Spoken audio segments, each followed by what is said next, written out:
Oh, Henry. Nice to see you. I've been expecting you. What's occurring? The time has come, Henry, to review my favourite Doctor Who episode of all time and the greatest piece of television to ever exist to mankind. Let's fucking do it.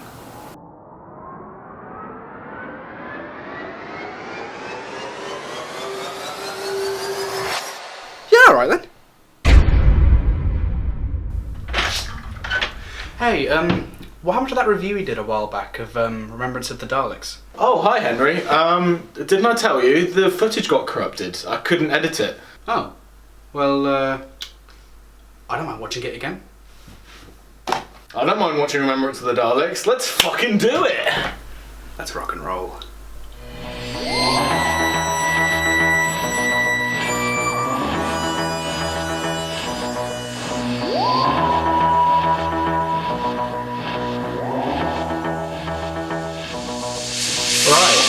Hello, everybody, and welcome, fucking copied me, to, I was about to say the ZT podcast, the reviewing space of this.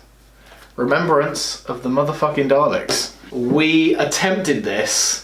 I'm obviously joined with... Yeah, we didn't attempt it, we succeeded, it's just the footage was clapped so we couldn't. Yeah, well it wasn't, it's the fact that the first 20, we filmed a good 30 to 40 minute review of it. Yeah. Back in March. Love the episode, love the acting, love the Doctor, love the Daleks, love Davros, love Ace, love the supporting cast for the most part. Yeah. I love the plot, which is to be expected because it's my favourite story ever. But I'm glad you enjoyed it. I actually really did, yeah. Considering it's a four-parter, but 2 hours long-ish. Yeah. It didn't really drag for you, did it? Right? Not particularly. The first episode was a bit slow, but that's because they sync stuff up. Yeah. That's always happened. And I love the reveal of the Dalek coming out of the warehouse though, with the fire on the edge and all that. It was quite long. The first 20 minutes of it is corrupted for some reason. Why did my camera just die? No, it's recording. What is fucking wrong with you? No, but it just turned off. Sorry about that, guys. To his bungee. You motherfucking camera. Sorry, the camera keeps cutting out, guys. We'll wrap the podcast, the episode here-ish. So, yeah. We're here trying it again. We've watched it again. Yeah. We've got a good laugh out of it as well, to be about honest. 5 months apart, probably. 6 or 7 months since we last attempted this, so now it's fresh in our minds again. Roughly, we've watched it twice now. You've watched it. I've watched it hundreds of times, but this is the second time I've watched it. So at least you have a really fleshed out opinion on it this time. Yeah. But yeah, the footage from the old review got fucked. So yeah. Anyway, we are here doing it again, better this time. And yeah, we even have a poster. It's great. It's not quite in frame, but it's there. It's there. You know it's there. You know what it is. It's the Van Gogh TARDIS. There was an attempt. An attempt was made. What were your thoughts on the episode as a whole? Like it's a collective serial rather than... We'll break it up into characters and episodes as we go forward. But in terms of overall quality in relation to how much I enjoyed it, so purely subjective, out of 10... 7. Oh, okay. Easily a 7 out of 10, which is quite good. Okay. That being said, like this really isn't like old classic Who isn't really my thing. Yeah, I do want to preface this because I don't know if this was mentioned in whatever other else we've spoken about Doctor Who wise, but you haven't really watched anything of classic Who besides this and maybe like a couple of clips on YouTube. Yeah. So me on the other hand, I've watched basically everything. But I'll pick that up later. I've watched basically everything classic Who there is to offer, near enough. But you haven't, so I feel like because if it was just me reviewing this episode on its own, I'd just be like, everything's great. Yeah. There you go. But at least we have we have a conversation where we can be like, well, this was a bit this aged poorly, or this and that. I made notes. Yeah, you did. Do you want a close up on the notes or not particularly? Because I've written some really weird stuff in it. Oh yeah, right. Okay. So as a whole, what do you think of the characters, and what do you think of the Doctor as well, the Seventh Doctor? Again, I'm looking at this purely from someone who watches, current Doctor Who and that kind of stuff. So, I like Sylvester McCoy's Doctor because I spot qualities and traits in him that clearly new actors have put Right, into so like their... Smith and There's a bit of Smith, there's a bit of Eccleston in there. Yeah, I'd see that, yeah. So I find the traits appealing in a character anyway. Yeah. And it's just like, oh yeah, okay, so it's consistent. I appreciate that. McCoy's acting is decent. He's quite good. Yeah, I really love. He before this, he literally only did comedy before the Doctor. Well, that definitely Considering comes across. Well, yeah, but even though he can put across a very serious tone in what he does, which I really, really love. But yeah. As a side point to that, I said that the banter between Ace and the Doctor was very real. A bit believable, yeah. Not necessarily what people would talk about, but no one talks like that anyway because it's fucking fiction. No, exactly. But their bond was very genuine, it seemed. Yeah.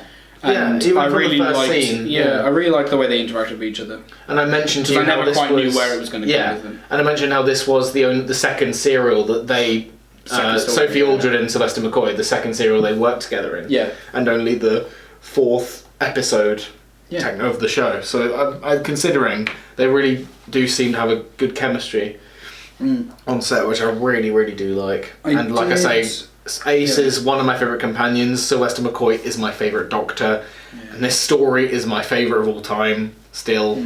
So obviously I'm a bit biased, but you know. And then my third and final point about character was every other character apart from Ace and the Doctor were really dull for me.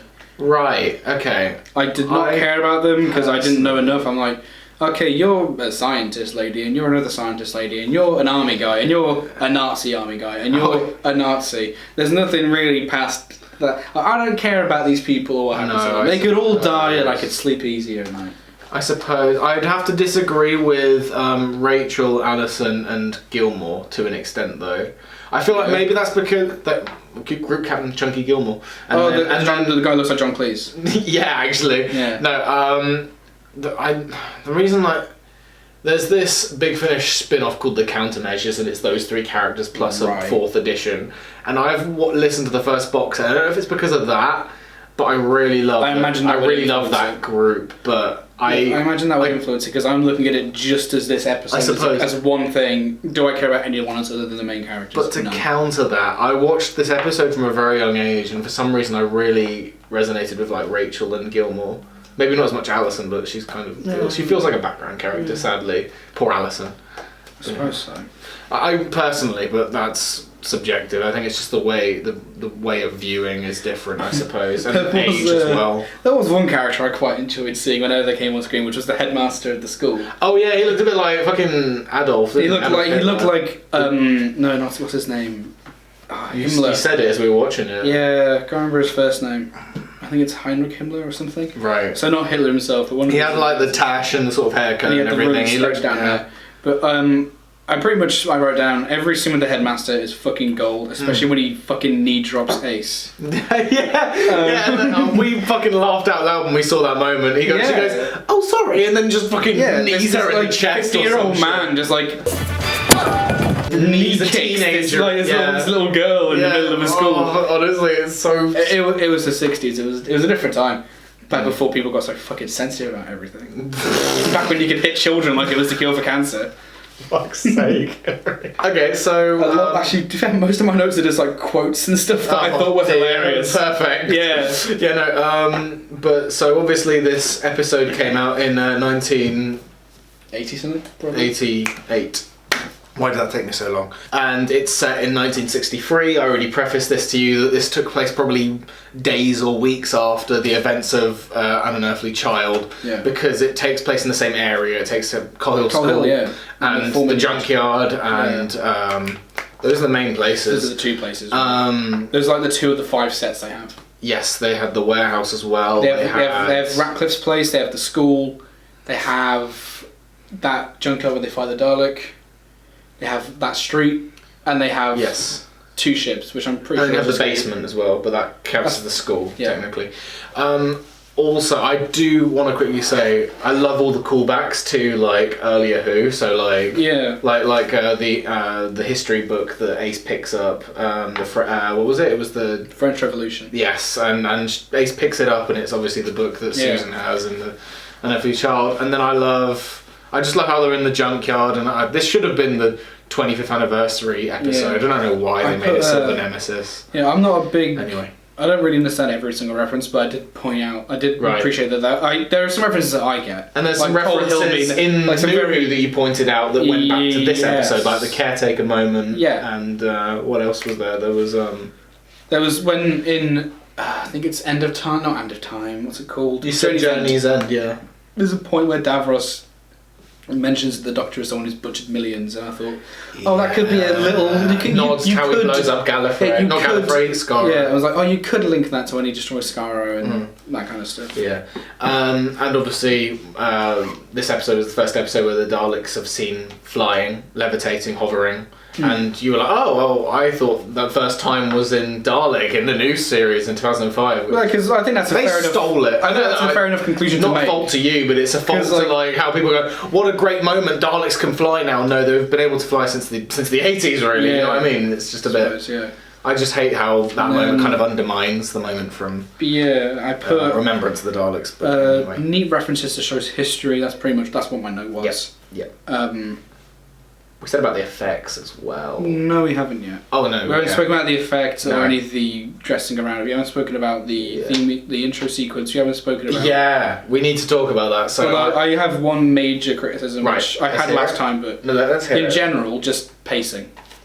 Okay, elaborate, please. I think this entire thing could have been half the length and still been as good. I wouldn't say half the length. Maybe you could, by the skin of your teeth, trim the fat to maybe a 3-parter. But I really don't think it could be a 2-part. I just found that 4 20-minute segments for the story this relatively linear. But if you think about it, this story is no longer than like Army of Ghosts and Doomsday or. Yeah, well, my point being is that like.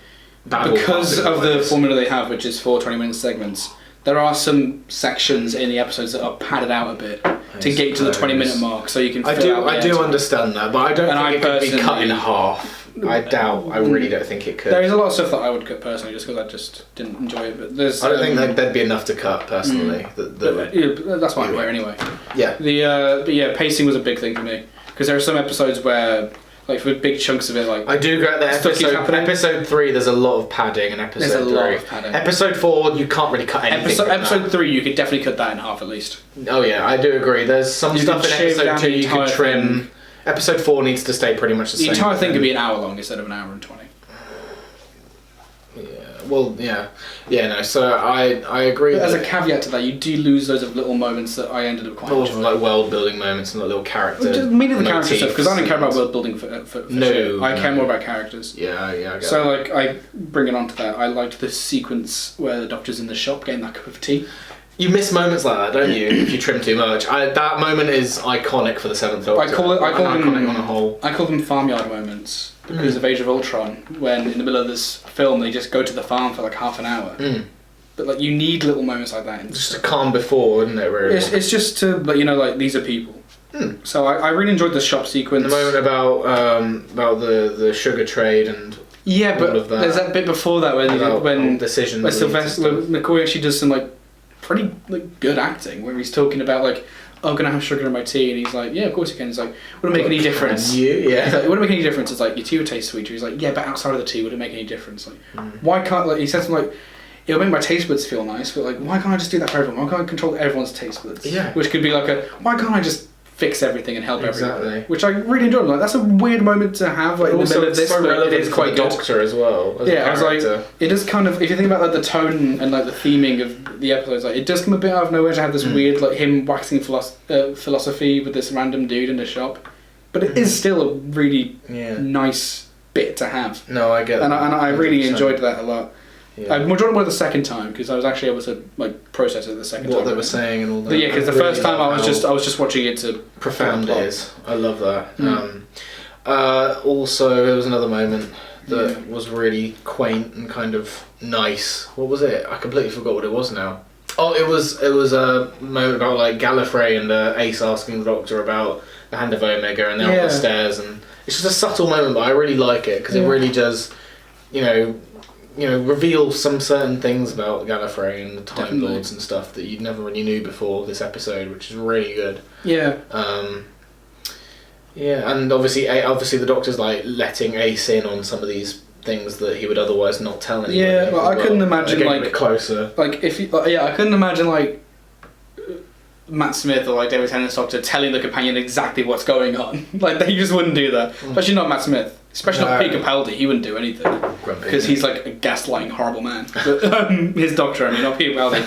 I'm sure Capaldi's lovely, but his Doctor is like a horrible human. Horrible guy. That's his development, though. Isn't yeah, I know. Yeah, but anyway, my point being is that like there is a lot that kind of just enforces the bond they have. Yeah, like, you don't want to hear about it here, but these brothers they have a bond. But yeah, we were saying about special. We'll go on to special effects then because that's kind of one point for its time and considering the shoestring budget they had, I have to just praise it. And it's a TV budget on non-stop. Top of that. In general, praise. TV budget effects would be terrible. And the BBC was completely over. The BBC was completely done with the idea of Doctor Who at this stage as well. They were looking for any excuse to axe it, so they were really giving him the bare minimum as it is, and yet you get the special weapons Dalek blowing up like squadrons of renegade Daleks, and you see the gate being blown up and all this. And actually, from that point, one thing I really liked, which I said in the first review, obviously we can't see that. No. Which was I loved the designs for the Daleks. I loved the Imperial design. The Imperial, what the Renegade is I don't know what it is for me, but when villains, familiar, but then for me, when villains are like dressed or themed white with and white gold clothing, and more like it just makes it more creepy because like I like, but you've seen Rogue One, haven't you? No, but I don't care. It's not very good, but the main Empire bad guy in that wears like an all white thing, and it's just like I don't know what it is, but villains wearing white just looks really cool for me. Because it's less obvious to just making them dress in black. Yeah, so I like the designs. It's more of like a clashing sort of like there is a double negative kind of thing. There is one design I didn't like, which was the Emperor Dalek. Yeah, the Davros chair, the Davros like shell. Yeah, where he looks like some regular show. Pops from regular good show. Yes, I will agree. And also, you noticed how the voice acting for the Daleks seemed a bit iffy. Inconsistent. But the thing I like about the New Who in hindsight concerning this is that all the Daleks sound the same. Exactly. Some are a bit deeper, but they all sound the same, which makes sense because they would be because they're a very homogenous species, so they would all sound the same because they're all about being pure and identical. Yeah, which is what this. Actually, I'll tell you. This is.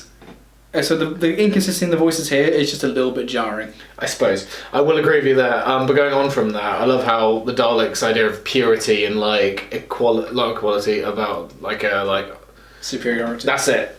This whole episode is about like race and subconsciously purity. Well, that's the thing. It's meant to be about tackling. This episode was partially written to like tackle like racism at the time in the 80s for the UK, and obviously because the obviously Imperial and Renegade Daleks, they clash because they're obviously the shells look different, but then one of them said that the Doctor said that the Renegades had bionicle parts with bits in, and then the Imperials were just pure and had Davros on their side, whereas there was just Supreme Dalek. It was just a lot of differences, and they're clashing, and obviously the moment in the bar as well about the sugar trade with I've forgotten his name. Yeah. Not Harry, the other bar person. Oh, I can't remember his name either. God, I feel bad now. Yeah, same. But all the same, this whole episode tackles that. Yeah. And I really like. Yeah, that. I appreciate that. It doesn't because it is set in the 60s. I appreciate it's not just surface value. Yeah, it does have a lot of depth. It doesn't shy away from it because if you look at all the pictures of like some houses, they do have. I'm not going to repeat what the sign said, but they do have signs that says the no. sign, the ace. Yeah. The ace pointed out and goes, Miss Smith, I'm going to go out for some fresh air. Yeah, like that was a thing. So icky, isn't it? That was a thing at the time. Like people would have those signs in their houses, like on their streets. They just have it because it was a normal thing that people bought and hung on their windows to be like. Yeah, it was a thing people did. It was annoying. It's so common. Cringe, you know what I mean now, but it's like it's such a product of the time, isn't it? Really, and it's so. I mean, it's so profound that they stuck it in the story because. I think if you ignored it, you'd be criticised for it. If you just like completely and racism wasn't a thing in 60s East End London. Exactly, that's the thing. It's just honestly though, I really think that this story really. It doesn't shy away from showing off these issues, and it doesn't just show them off for like shock value like some media does. It just shows off this, the issues and being like, oh, just to be shocking, saying like a racial slur, just for the sake of it. They're actually making a point of it. They're making a point that Ace is a child that was brought up in the 80s, and she's been brought back to the 60s, which is a little bit more, you know, a little. But if you think about it, 20 years isn't a long time. No, but all this, you know what I mean, though. Yeah, but that's what I'm saying. That's my point. Is that like, it also does show that like time does kind of heal this sort of. Well, no, it doesn't social... heal it, but it's like it is. I think it's better for Ace when she realizes like this wasn't so long ago. No, people were like this within like people were like this within my parents were like relatively within her lifetime. She's like 17. Like teens, like within her lifetime, like oh shit, this was not long ago. People were like this. No. So I think that's actually quite important to know. I know. I think this story really does hit all the nails really well in that regard. I don't think it's misses any of those in that absolutely. Respect, and it doesn't pull any punches in terms of effects, like we said as well. I did appreciate the inclusion of Ratcliffe as a Nazi, because because I was on the wrong side in the last war, and it's like, wait, what? Yeah. When we first pointed that out if you March, actually research it a little bit, there was a huge fascist movement in the UK post-war, led by a man called Oswald Maxwell. I know. Very unpleasant guy. His son's alright, but yeah, so that was a nice little like nod to that. It's just accurate. It's just like historic. It's not too anachronistic. No, so, exactly. Yeah, it does. It does address a lot of these things quite well by just saying by showing this is what it was. This is what happened. People were like this. Exactly. People still are like this. Well, yeah, that's the thing. Like, it's just tackling the issues that we still kind of face today. You know what I mean? It's just really, and that, I also love, and I'm so thankful that this story has aged so well. People can watch it now and be like, holy shit, this is still like really profound and really relevant to like stuff that's going on. It still holds up. I still really like that. And now that we'll go on to a quick ad break because my camera's about to like cut out the video. That makes it a good point to go back into the light-hearted stuff as well. See off these commercials. Actually, no, we will show the bloopers. Hey.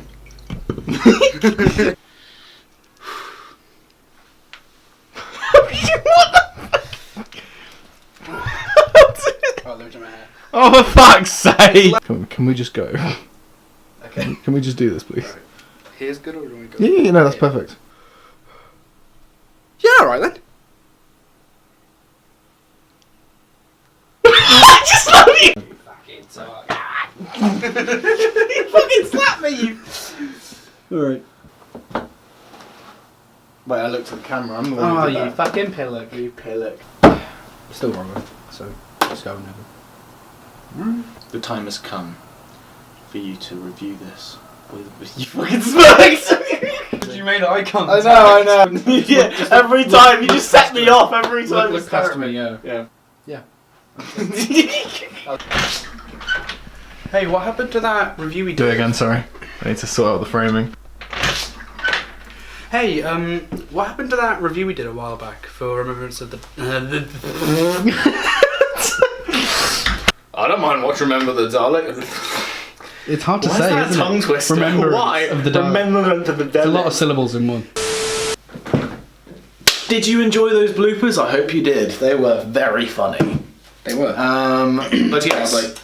Huh? They probably were, yeah. I'm in it, I don't need to watch it. I lived it! I was there, man. You were there. So what's the next on the docket? Well, I thought that since we've got rid of most of the serious stuff, like the review and like the the more like critical thinking. Do we want to just go step by step as like the pacing from like episode 1 through 4 really quick? Because you did mention about the pacing. I didn't make that many notes on it. I did make a point how the cliffhangers are good, but especially in episode 3, they're obviously planning for time to get to that cliffhanger. Because it needs to be like a 4 because it needs to be the end of the episode.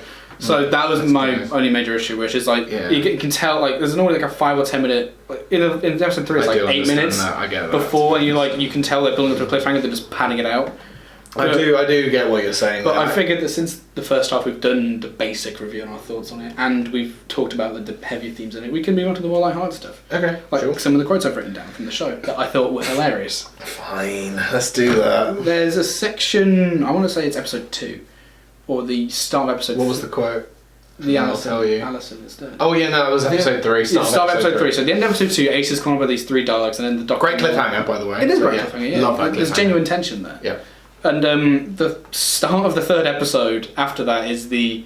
Oh yeah. The Doctor and his friends all come in, they scramble them, and they blow them up. Daleks blow up, And then the Doctor investigates the. I think they're the Renegades, aren't they? Imperials. The Imperials, and he investigates the Imperials, and it's like Crab Claw comes up and grabs him by the throat, and Allison gets a Ace's like superfied baseball bat, beats it, and then it starts to scream, then it stops screaming, and she hits it on the. 5 or 6 she gets it down, she hits it down like that, like with the blunt end, and the Doctor just puts his hand on his shoulder. Allison. It's dead. Stop! He's already dead. And my second quote is Ace being iconic, being a queen, saying, "Do me a favour and drown yourself." We laughed at that in March as well. When we watched what's his that. name? The guy that is like trying to get with her. Sergeant Smith. Did he have a first name? Who did a Smith? Smith. Nazi Smith. He let's call him Nazi Smith. Okay. He's a brown shirt, so brown shirt is the name for like UK fascists at the time. Yeah. So do me a favour and drown yourself, which was just It's a great. We laughed at it so loud. I love Ace's vocabulary. It's like obviously it's because of the 80s, but dirty stinking grass. yeah, but it is very cheesy, and I really enjoy it. But it is of the 80s. Yeah, no, that's what I'm saying. It's like I'm enjoying it because it's really campy. It is and that kind of great. stuff. It is great. And then of course, a line that whoever wrote it, that kid should get a raise and an Oscar or a Golden Globe. She should have stars named after her, or a bench after her at least. The time controller has been disabled. The time controller has been Oh no. The time controller has been disabled. Yeah, the time controller's been disabled. We had a big laugh. AKA after that. the plasma cube the plasma ball super glued to like, I don't know, a slinking. Who knows? Building on to that child point, actually, there are 2 points I want to make. One, the integration of why it's a kid controlling Raptor That was quite clever. Yeah. Which is something that New Who references again, which is a child's imagination is like a powerful. You pointed that out to me, didn't you? The first time as well, yeah. This weirdly recurring theme that imagination is this tool in the power. universe. Yeah. Which I really enjoy, which especially for a Yes. kid watching would be like, cool, it'd be nice to hear Exactly. that. And then one thing with her fucking force lightning powers that she has. Oh yeah, fucking Palpatine looking ass. And there's that point where she just like Ratcliffe, where she just does some like. Have you ever played Resident Evil? Ages ago. Oh, there's this character called Mr. X in Resident Evil 2. It's just this big thing that follows you around constantly, and you can't fucking kill it. Yeah. She reminds me of that because she just folloes Smith and Ace to Smith's this house. fucking the Terminator over here. Just opens the door, and smiles then at him, smile, and like fucking unlimited power. Yeah, exactly. And fucking zaps him with the scissors, and he dies instantly. Yeah, exactly. And you Like- see his face just. Yeah, he's got like weird fish eyes or something. Yeah. And Ace, who's again probably my favourite character because of this, because she's the only person who's like, oh yeah, it's still like she's got lightning powers, but it's still the body of a fucking child. I can easily duck out the way of this 8-year-old girl's reflexes, Exactly, and she's just like, and so I really enjoyed the kid having the lightning powers. That's so good. And actually, there is another moment which I liked, which is when the child gets when the Dalek dies and the child gets broken free of its control. I imagine they have like some sort of mind implant for her. Probably. Yeah, and she's just Like it's the head teacher. a moment. The head teacher A of the moment thing. I enjoyed was that like she's like crying her eyes out, and because obviously like she probably remembers what she's done. Like, she's killed 2 guys in like the last hour. Yeah. And then Ace exactly. just there holding her. I was like, that's a really neat little bow on top of that character. Yeah, especially for like a show that's like this, like in terms of tone, like a little bit cheesy. Wacky, yeah. They probably like write that off, but they were like, no, this is a serious moment. Like, this child's killed people. This child's like worked for these things. Like her entire world's upside down right now. So yeah, of course she's gonna cry, and of course Ace, because she's a nice person, is gonna help her. I do really love Ace. I really like her. She is one of my favourite companions of the whole series, I won't lie. The acting's a bit sometimes. Sometimes, yeah. The Well, I delivery's a bit off. suppose. But to be fair, I'm imagining she gets better as it goes on. Oh yeah, no. But By the time it gets to Curse of Fenric Survival, like the next few serials, she's absolutely phenomenal. But I really her love Ace. I think she's genuinely funny. She's genuinely engaging to watch. Exactly. Like, I really. I also have said like it better I myself. love the way she dresses as well. So Yeah, she very gets quirky. she gets style points from me. Yeah. I dig that Batman kind of, earrings you pointed out at the end as well. exactly. I really dig that kind of style anyway. So I think she just looks really killer as well. No, yeah. So But yeah, going back to characters that's one of for my a notes second. actually. Oh wow, we're nearing the end. Apart I just from want to the wrap up with tune fucking slaps is my last. Oh yeah, because the backing track. The music in this really When I was slaps. younger, I used to religiously listen to like the soundtracks for Doctor Who episodes. On, like, I YouTube? still listen. No, on the On CD? Spotify, Oh, actually- or even bought the fucking CDs. MP3 Oh, on shit, like nice. Google Music or whatever it is. Neat. No, and I forgot what I was going to say now. Fuck.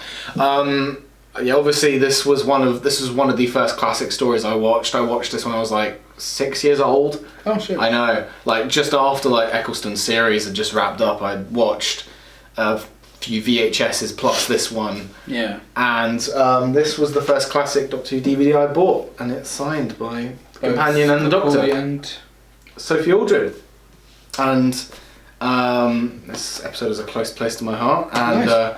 And the first cliffhanger is my favourite cliffhanger of all time. Is that with when they're in the stairs? basement? The stairs, yeah. yeah, that's quite a good one. It's just iconic. It's the first time that the Dalek flies, and yeah.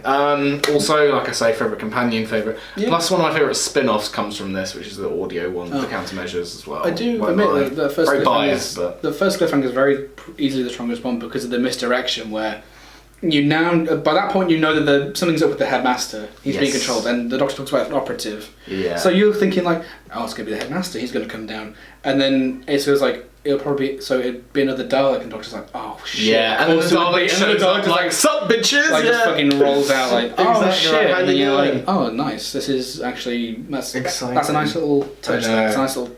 And it's like, how will they get out of this one? The door is locked, Ace is Oh. knocked out seemingly, and the Doctor's trapped behind the door with the Dalek going boom, boom, boom, boom, up I come, coming to get your booty. She got kneed in the stomach, and then she just like Oh. punches the dude in the kidney a minute later.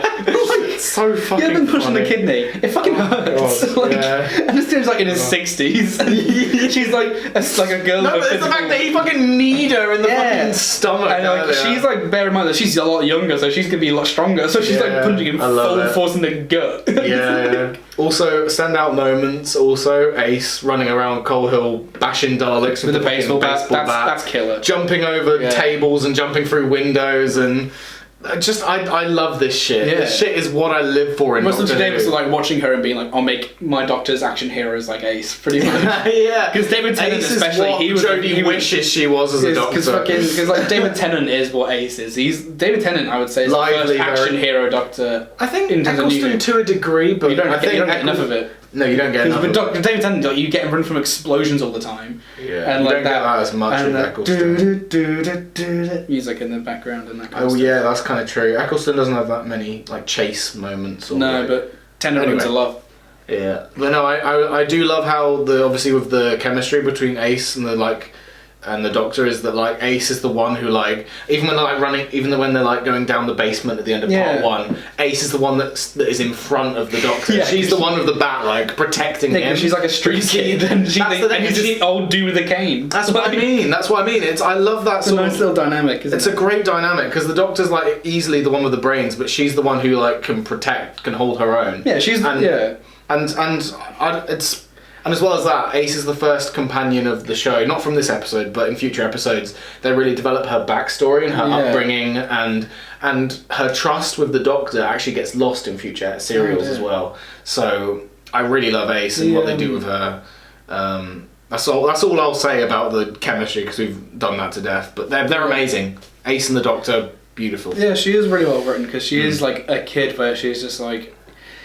There's a certain age you get to where you're like, I can do things by myself. Exactly. Like, I know how to make breakfast and like this kind of stuff. And I think You she's get way too much of that in the new series. But I think she's at that age though, so that's why she's going down first. Where she's like, I don't need to like. I don't need hide the my- Doctor, I've I got can- a baseball bat. I think I'm good. Exactly. That weird bravado that only like teenagers can have, really. Exactly. And I think they captured that quite I well. love that. Ace is brilliant. Yeah. Also, like I say, love the Doctor. I love his gimmicky umbrella and his hat and how he fiddles with his... It's the cadence of his voice where he rolls his R's. I know that does wear down a few people with the R's. I can imagine if I watched all of his episodes, it would get a bit great. If you watch it all back to back, I get that. I personally love the gimmick, but anyway, love his costume, love everything, and I like the cane. and when the Dalek first gets revealed out of the warehouse, that's another really standout moment.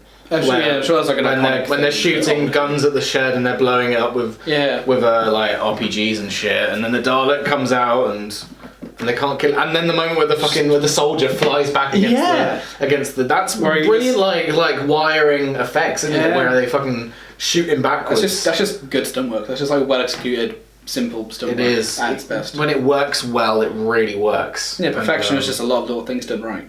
Exactly. And I feel like as a standalone episode, how did you feel about it? Like if you'd never watched it before, like obviously it's the second time you watched it. Or Doctor Who at all.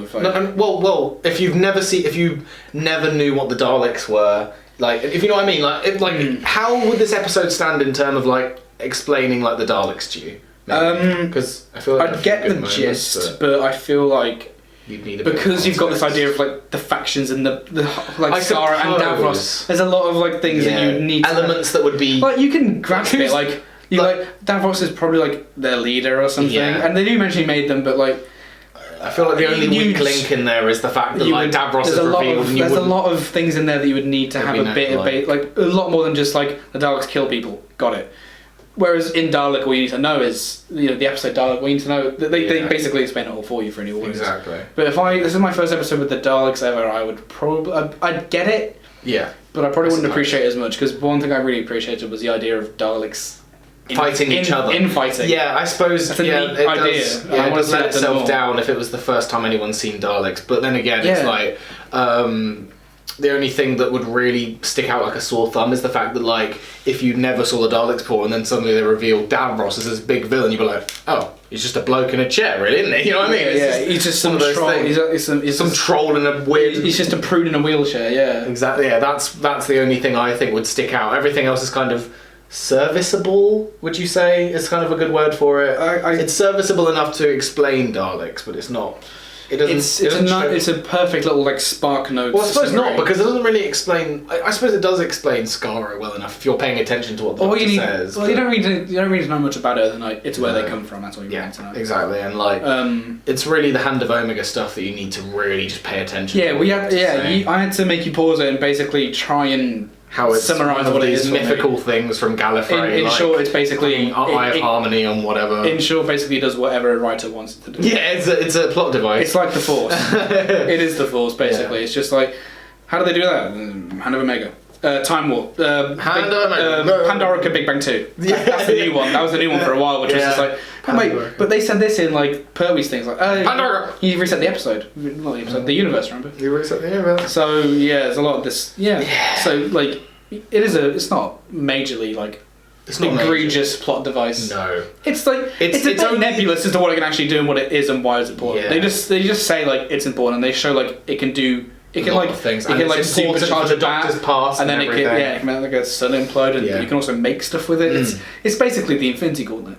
Yeah, it is, and it's something that every people on every side of this argument really wants. So both Dalek factions want it. The Doctor wants to give it to the Dalek. There's lots of different angles to this sort of conflict in this episode. And then Group Captain Gilmore just wants to understand what's going on. Well, the thing is, he doesn't. He's so reluctant to actually listen to anything McCoy says. No, it's so funny. Which again brings back to my first point about how I like. There's a lot of traits of McCoy I can see consistency with the character of the Doctor, which is. I said this when we were watching it. My favourite thing about the Doctor is when he just gets so sick of people being like ignorant, and he just like he literally says like humans or something. I'm like, I really dig that. I do like that. But yeah, that's all I've got to say on it, really. Yeah. I can't really do anything else and then just be like, oh, this line was funny. That's I've said everything I want to say. And I've mentioned to you how the police actually came down to set when they were doing the bits of the special weapons. Like, there were explosions in downtown London. It's like, what? And then it's just the BBC going, no, we're fine. We're just shooting Doctor Who. We're shooting that Doctor Who show. BBC. Okay. It's the old school BBC with the old received Telly. they're all received accents. Where it's like, he has the BBC. Yeah. He has the BBC. Queen's Twiddling it's called, moustache it's and called, shit. yeah, it's S3 English or yes. received pronunciation. Yeah.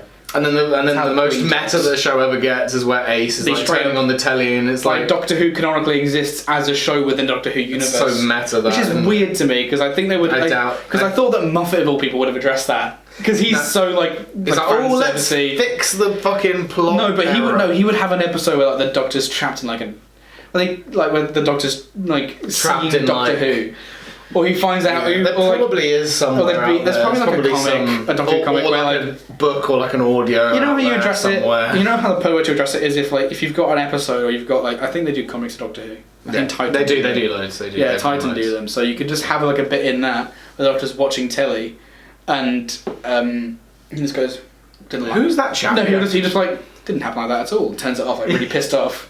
There probably is. That's the thing. I wouldn't Or like, get past. or like he looks nothing like me, and like turns it off. Yeah. Like that'd be fun. I like that. I wouldn't want Moffat to do it because he'd be like, "Oh, it's amazing because the Doctor's like this amazing warrior. Yeah. He's just so fucking great."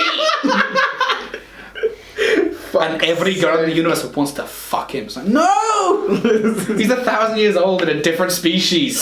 Stop! Stop it. Get some help. It's gross. Honestly. That's why I like his relationship with Ace so much, because they're just It's mates. just platonic. They're just mates. It's just professor and student. And Doctor really, and isn't Donna, they're mates. They kiss once, that's because Donna wants to shock him when he's poisoned. it? Oh yeah. There's no romantic yeah. text or anything at all with Doctor and Donna. So I like it when I he's love just the got chemistry between them. Yeah. when he's just got a mate to hang out with. And Doctor and You Bill, just want to mate. I want a mate. I want a You're mate. mating with me, sunshine. Oh, I'm gonna watch series funny. 4 when I get back now. I love when I go that. into my room. That's yeah. so good.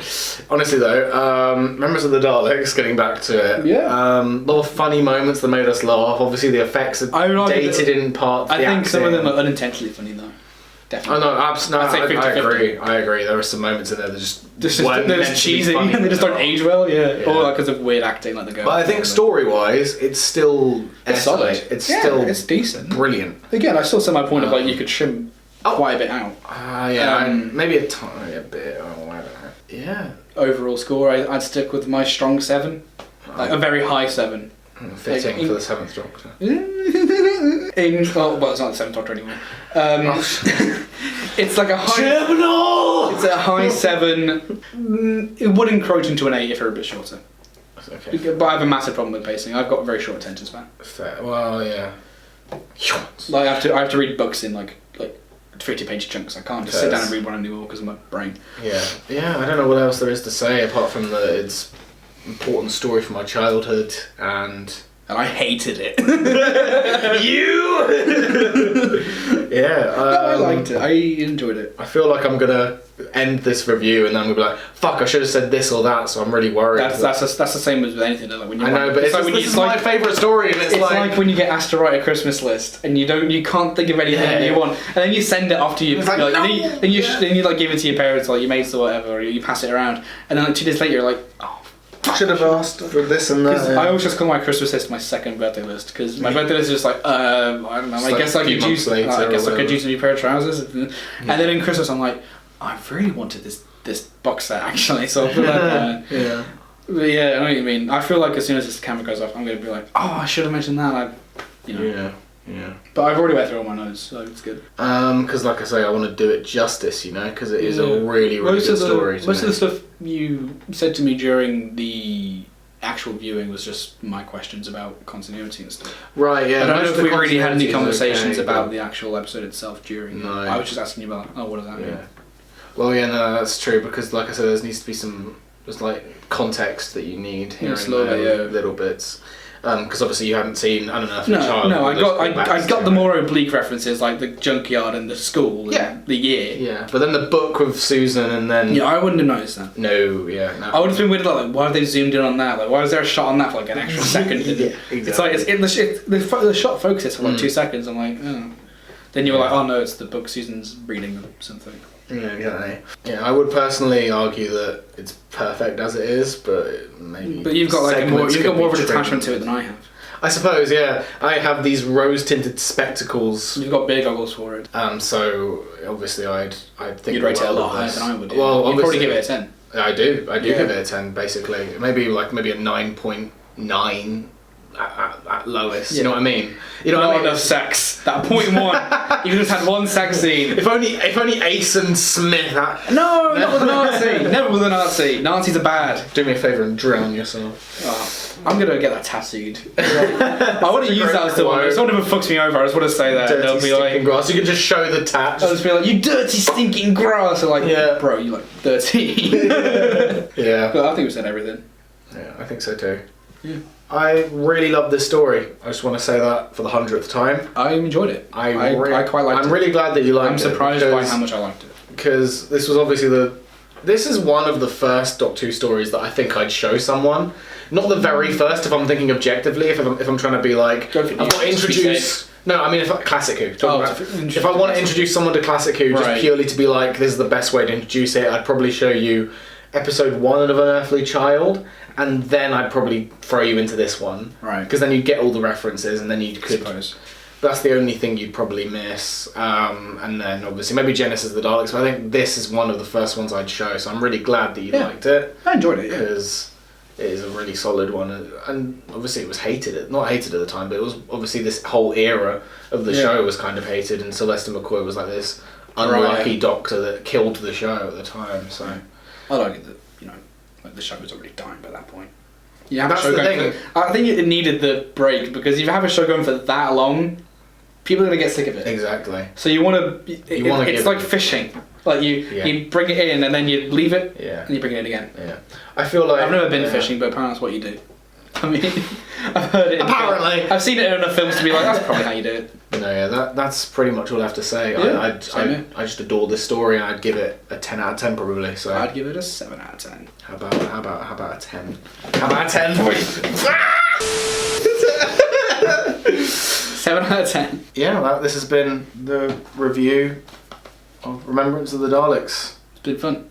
I really love it. Yeah, I really liked it. If you couldn't fucking tell. Yeah. Thank you for joining me on this fantastic episode of The Review in Space. Yeah, it's alright. Bye, everyone. Peace out. That's it.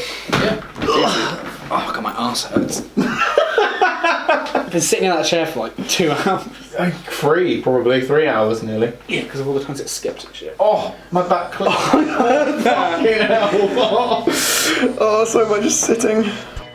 While I was watching this story with Henry, the DVD kept jumping forward. In the last 14 years that I've owned this DVD, it has never skipped forward or cut out or lagged. But I think the day has finally come where this DVD must be put to rest. I thought this day would have come a lot sooner. I've used this DVD to death, but it's time to purchase the special edition, I guess.